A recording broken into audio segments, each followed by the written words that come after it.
नमस्कार, मैं हूं संदीप चौधरी। बात बिहार की, और अब बिहार में बटन दबाने का सिलसिला भी शुरू होने वाला है। कल पहले चरण का मतदान होगा। 16 जिलों की 71 सीटों पर मत का इजहार करेंगे बिहार वासी। और यह बिहार का विधानसभा चुनाव है, लेकिन सिर्फ बिहार की दिलचस्पी नहीं है इस चुनाव में, पूरे देश की निगाहें इस चुनाव पर टिकी हुई हैं।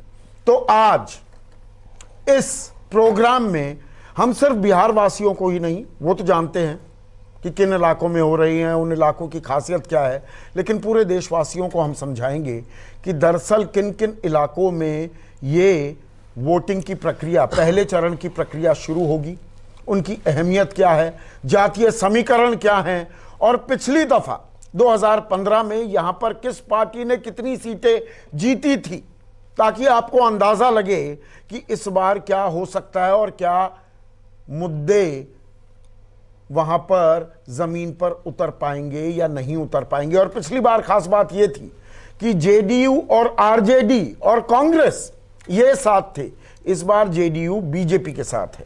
तो सुकेश, सबसे पहले 71 सीटों में पिछली बार क्या तस्वीर उभरी थी? देखिए, 71 सीटों में पिछली बार जेडीयू 18 सीटें जीती थी। वो 2010 से अगर तुलना करें तो 21 से 18 पे पहुंची, 3 सीटें घट गई थी।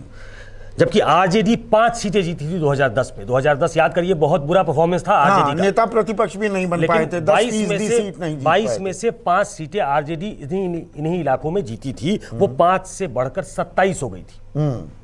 बहुत ज्यादा फायदा उसको 18 और 27, 45 सीटें। मतलब कांग्रेस 2010 में 1 सीट जीती थी। याद करिए, कांग्रेस 2010 में अकेले चुनाव लड़ रही थी, वो 1 से बढ़कर 9 पहुंची।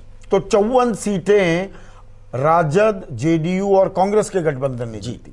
मतलब क्लीन स्वीप थी इस इलाके में। भाजपा जो 2010 में 22 सीटें जीती थी, वो घटकर 13 पर पहुंच गई थी। और 2010 में वो जेडीयू के साथ थी। जेडीयू 21, भाजपा 22, मतलब 43। जो छोटी पार्टियों जिन्होंने वहां पे सफलता और जिनको अर्जित हुई थी, वो राष्ट्रीय लोक समता पार्टी 1 सीट जीती थी, हिंदुस्तानी आवाम मोर्चा HAM जिसको कहते हैं, उन्होंने 1 जीती थी। निर्दलीय भाकपा माले CPI ML, उनको 1-1 सीट 2015 के चुनाव में मिली थी। ये वो इलाका है, 16 जिले।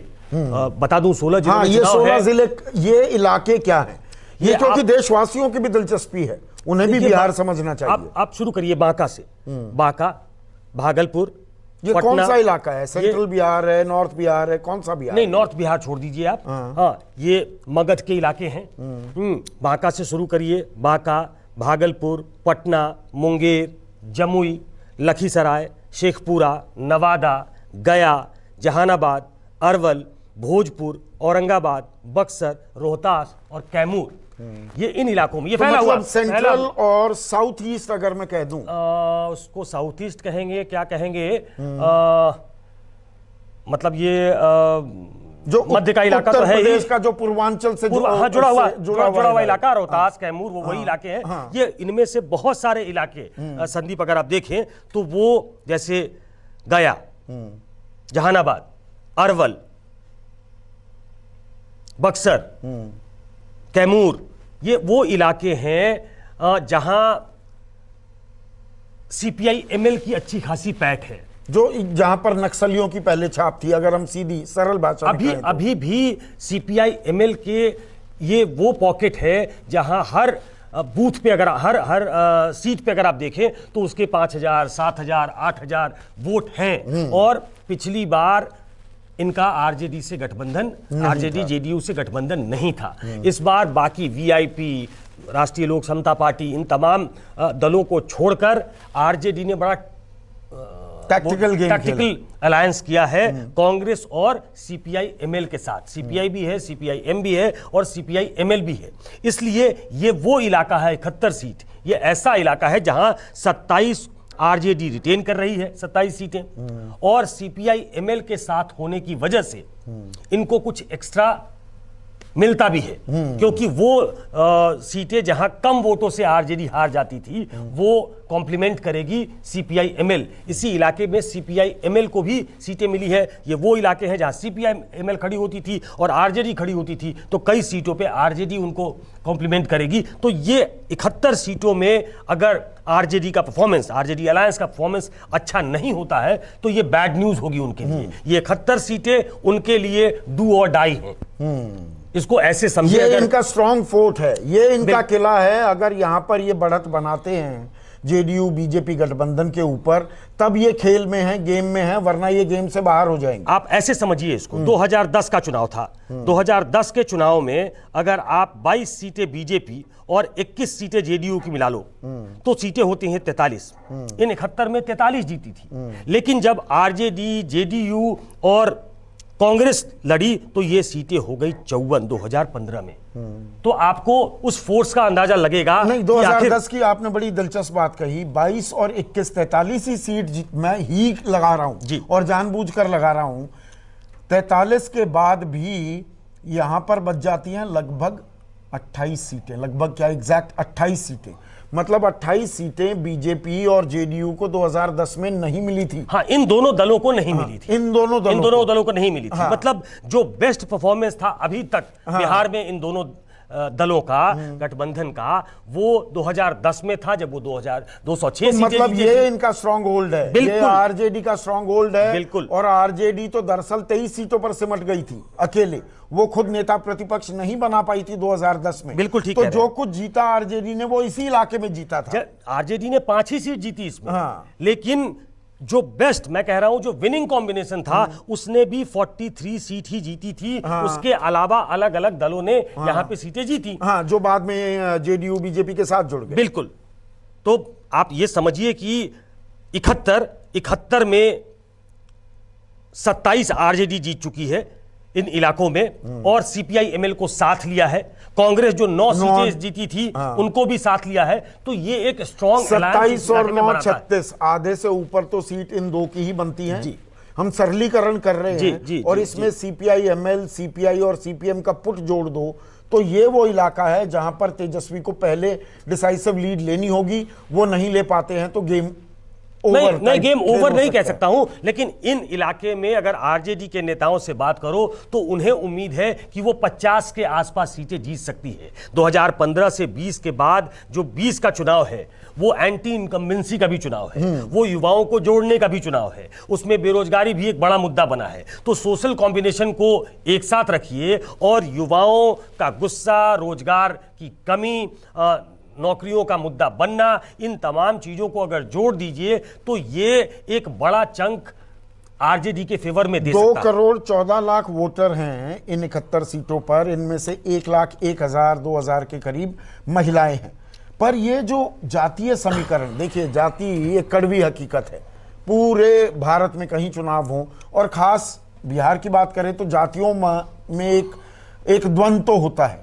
तो जातीय समीकरण कैसे है? देखिए, ये इसको इस तरीके से समझिए, जो वोटर हैं जो इस फेज में जाने वाले हैं, पहले फेज में, उसका थोड़ा फ्लिप साइड भी समझिए।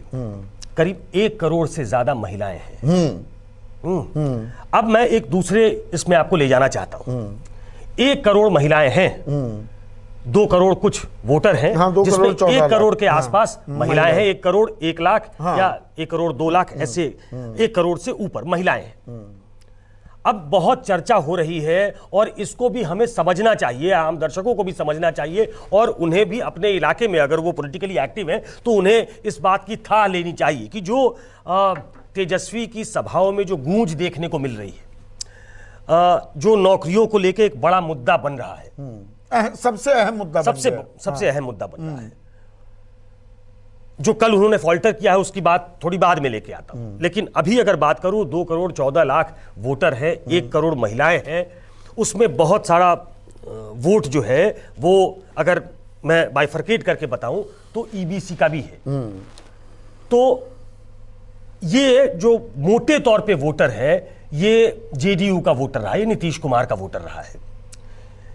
हमें जानने की जरूरत यह है कि जो गूंज सुनाई दे रही है नौकरियों की, जो युवा आगे आकर जॉब की डिमांड कर रहे हैं और जो एंटी इनकम्बेंसी साफ सामने दिखाई दे रही है नीतीश कुमार के, उनमें क्या ये भी शामिल हैं? क्या ये महिलाएं, क्या ये और लड़कियां की जो ये जन रैली हो रही है उसमें महिलाओं की तादाद बहुत कम है। उसमें उसमें वो मेल डोमिनेटेड चुनावी रैलियां। जी बिल्कुल सही है। इस बार महिलाओं की तादाद ऐसे भी कम है, कोरोना का टाइम है। हाँ, उनको लाना भीड़ में, ऐसे भी महिलाएं कम पार्टिसिपेट करती हैं। तो आप महिलाओं की संख्या वहां नहीं देखेंगे और महिलाओं का रुझान नहीं पता लग पा रहा। एग्जैक्टली, मैं यही कह रहा हूं कि वो जो चुपचाप तीर छाप, चुपचाप लालटेन छाप, जो कोलोकियल लैंग्वेज में कहते हैं चुप्पे चाप लालटेन छाप, चुप्पे चाप झोपड़ी छाप, इस बार जो चल रहा है, ज्यादा चल रहा है इस बार, चूंकि थोड़ी कंफ्यूजन जैसी स्थिति हो गई है। तो ये महिलाएं जो हैं, लड़कियां जो हैं, जो ईबीसी कास्ट का वोटर है, जो बहुत वोकल नहीं होता है, क्या वो भी बोलने लगा है? क्या वो एंटी इनकम्बेंसी का पार्ट बना है? क्या ये फेज ये डिसाइड करेगा। अगर वो ईबीसी, अगर वो महिलाएं जो इनकी वोटर हैं, अगर उनमें गुस्सा है, वो निकलकर नीतीश के खिलाफ वोट करती हैं, तो ये पहला फेज इस बात को इंगित कर देगा, रेखांकित कर देगा तो कि नीतीश कुमार का किला दरकार है। बिल्कुल दिक्कत में आ जाएगी। ये पहला फेज इस बात को डिसाइड करेगा कि नीतीश कुमार का ईबीसी इंटैक्ट है कि नहीं, नीतीश कुमार की महिला वोटर इंटैक्ट है कि नहीं। यहां पर ईबीसी और यादव अगर हम इस तरह से करके देखें, कुछ एक मोटा मोटा आंकलन बता पाएंगे? ये देखिए सीट्स पे डिपेंड करता है, अलग अलग सीट्स पे अलग अलग संख्या है, अलग अलग कोई सीट जो है वो यादव डोमिनेटेड है, वो पारंपरिक तौर पे आरजेडी की सीट रही है। पर यहाँ पर ईबीसी का पुट ज्यादा है। ईबीसी का पुट भी है, ईबीसी का पुट अच्छा खासा। ईबीसी देखिए मतलब पैन बिहार में अगर आप ये देखें तो ईबीसी की संख्या बहुत ठीक ठाक है और इसीलिए नीतीश कुमार जब बहुत खराब स्थिति में भी थे तब भी 16-17% उनको वोट आई थी। जब आरजेडी बहुत खराब स्थिति में भी थी 2010 के चुनाव में भी, तब भी उसको ठीक ठाक 18-19-20% के आसपास उनको वोट मिले थे। तो वो इंटैक्ट वोटर है, वो इधर उधर नहीं जाता है। क्या इस बार इधर उधर गया है? क्या वो नीतीश कुमार से कन्नी काटकर वो पाला बदलने को तैयार है? तो क्या उसने 15 साल का जो शासन देखा है उसका एस्पिरेशन, उसकी अपेक्षाएं पूरी नहीं हुई हैं और वो इस बार सत्ता पलट के लिए तैयार है? ये चुपचाप वोटर जो है, ये साइलेंट वोटर जो है, इनको देखना पड़ेगा। और इन 71 सीटों में मैं बार बार कह रहा हूं कि इस बात का अंदाजा हो जाएगा इन 71 सीटों से कि रुझान क्या है। ऐसे में आखिरी सवाल, कल जो अभी तक तो पिच जो तैयार की और जो रोजगार नौकरियों का मुद्दा है उससे हट नहीं रहे थे, भटक नहीं रहे थे तेजस्वी, लेकिन कल जो वो बाबू साहिब वाला उन्होंने बयान दे डाला और अगड़े पिछड़े की राजनीति को हवा जो दे दी है और अब बीजेपी हमलावर है कि हमने अगड़ों में भी जो गरीब हैं उनको 10% आरक्षण दिया है और देखिए इनकी सोच क्या है, ये फिर से वही यादव राज, अलठ राज, जंगल राज लेकर आ जाएंगे। ये मिसस्टेप हो गया है, सेल्फ गोल हो गया है तेजस्वी का, या तेजस्वी अपने पिता की राजनीतिक विरासत और उनकी रणनीति को अपना रहे हैं कि देखिए अगड़े वोट देना दें लेकिन ईबीसी में मुझे पैठ करनी होगी, तो उन्हें ये दांव चलना पड़ा, रफूगिरी की गई है बाद में? नहीं, मुझे ये लगता है कि ये टैक्टफुली ये बयान दिया गया, ऐसा नहीं है। वो नहीं चाहेंगे, वो एक बड़े युवा वर्ग को जिसमें वो तमाम महिलाएं, लड़कियां सभी आती हैं, खासतौर पर युवतियां आती हैं, नौकरी सबको चाहिए, नौकरी सबको चाहिए। और वो अपना देखिए, मैं बार बार शुरू से ये मेरा कंसिस्टेंट स्टैंड रहा है कि लालू यादव के एमवाई कॉम्बिनेशन से तेजस्वी आगे बढ़ना चाहते हैं, वो ग्रेजुएट करना चाहते हैं। उन्हें मालूम है कि ये स्टैग्नेट कर चुका है, सैचुरेट कर चुका है, ये विनिंग कॉम्बिनेशन नहीं चलेगा, वो विनिंग कॉम्बिनेशन नहीं है। 17-14 आप कर लो, सारे के सारे एक मुश्त भी करें तो भी आप एक विनिंग कॉम्बिनेशन ये नहीं हो पाता है। 2010 के चुनाव ने उसको बहुत सिंपल एंड प्लेन लैंग्वेज में कहें उसको खारिज कर दिया है कि एमवाई कॉम्बिनेशन से बात नहीं बनती है। लेकिन ईबीसी वोटर, इस बार उन्होंने सीट्स भी अच्छी खासी दी है, करीब 2 दर्जन सीटें उन्होंने ईबीसी कास्ट को दी है। ये भी एक बदलाव की तरह देखा जा रहा है। नीतीश कुमार ने 26 सीटें दी हैं, उन्होंने भी 24 सीटें दी है। और ईबीसी में एक ट्रैक्शन वाम खेमे की भी है। वो जो गौण हो गई थी नीतीश के मतलब विजय रथ के सामने और जो वो समीकरण बिठाते थे, इस बार वो भी प्ले में आएगा? क्या प्ले में आएगा? इसलिए तो मैं कह रहा हूं कि ये फेज जो है वो इंपॉर्टेंट है। वो इंपॉर्टेंट इसलिए है कि वो ईबीसी, उनका एक काडर ऐसा है जिसमें ईबीसी एक बड़ा वर्ग होता है। तो वो काडर उनके साथ होता है। वो आप ऐसे भी अगर देखें, अगर अगर उस काडर को के इर्द गिर्द आप समीक्षा करें तो वो ऐसे भी जेडीयू को नहीं जाता था, उनका काडर उनको वोट करता था। लेकिन ये जेडीयू का वोट बैंक है और ये एक बड़ा वोट बैंक है जेडीयू का। मैं ये कह रहा हूं कि आरजेडी जेडीयू जब ये दोनों मिलकर चुनाव लड़े थे तो मैं आपसे कल बातचीत में कह रहा था कि लालू यादव कहा करते थे कि वोट छोड़ के तब राज भी छोड़ के, मतलब छोटी जातियों का वोट ज्यादा है। हाँ, मतलब जिसकी जितनी हमारी ज्यादा वोट है तो हमारा राज होना चाहिए, जिसकी जितनी भागीदारी उसकी उतनी हिस्सेदारी। ये पुराना आप सोशलिस्ट जमाने का संयुक्त सोशलिस्ट पार्टी से ये बात चली आती है कि आप उनको जगाइए कि आपको उतनी भागीदारी मिलनी चाहिए, और आपको जगा के उस 90 के दशक में लालू यादव ने ये एक बड़ा वर्ग खड़ा किया था, उसको विखंडित किया गया। वो उसमें से बहुत सारा वोट अब नीतीश कुमार के पास है। जब दोनों साथ चले आए थे तब ये बात आप कर सकते थे, वो पॉलिटिकली फेचिंग होता। लेकिन जब अब दोनों साथ नहीं है तो कास्ट को डिवाइड करके अगर आप चलना चाहेंगे, बीजेपी ने ही यादव वोट बैंक में मेजर सेंधमारी कर दी है। देखिए, अब यादव एक मुश्त क्या आरजेडी के साथ है, एक बड़ा तबका बीजेपी के साथ भी नहीं। वो अगर आप उस तरीके से देखेंगे तो लोकसभा के चुनाव में वो वोटिंग पैटर्न थोड़ा अलग होता है, लेकिन विधानसभा चुनाव में आप मोटे तौर पे देखें, जैसे हम कहते हैं कि क्षत्रिय नहीं, आप फॉरवर्ड कास्ट की बात करें तो वो एनडीए का वोटर है, तो वो एक मुश्त एनडीए का वोटर है। उसी तरीके से आप यादवों के बारे में कहें तो वो एक मुश्त लालू यादव के पीछे खड़ा रहता है विधानसभा चुनाव में। उसे लालू यादव में और अब तेजस्वी यादव में एक नायक दिखता है। इसलिए मैं कहता हूं कि वो वोट तो उनके पास है। वो अगर ईबीसी में सेंध लगाना चाहते हैं तो ये बयान देना जरूरी नहीं था। ये तो मैं कह रहा हूं वो फॉल्टर कर गए हैं, क्योंकि ये वोट बैंक उनको तब ज्यादा पे कर रहा था जब वो जेडीयू के साथ थे, वो विनिंग कॉम्बिनेशन था। ये बयान उनको मुझे लगता है कि किसी सीट के लिए दी, किसी उम्मीदवार के प्रचार में दी, उनके खिलाफ उसको हवा दे सकता है।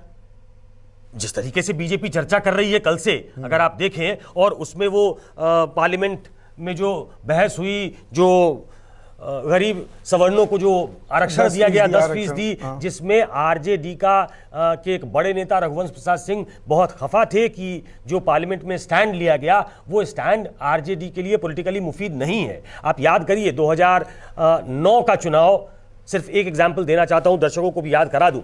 2009 में आरजेडी का परफॉर्मेंस बहुत खराब था।